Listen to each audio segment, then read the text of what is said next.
This is how you spread the mint. Yeah, you see this one here? Because it's low. So you put it down like this. Now that it's touching the ground, it starts creating its own roots. I can't even pull it out anymore, you see? Like this one here.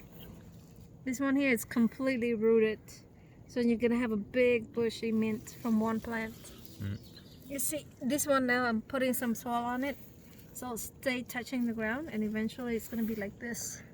So what, you take one and you spread it down? Yeah, the one at the corner here, at the edge. And you hold it down with something? Hold it down. It's better to pick something healthier, like a stronger stem.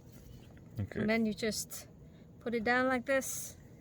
Put some soil on top or something on top to hold it down, and then the roots are gonna grow? Yeah, it's just growing out on the side.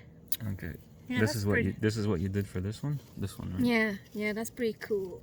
Yeah, it's stuck onto it. Yeah, you can't pull it out. Just be careful, don't step on it. It's low. Even this one here on the side, you see? It's amazing. Look. Yeah. Look. You see? Yeah. They are crazy. It's awesome. Okay. You see? Cool. Alright.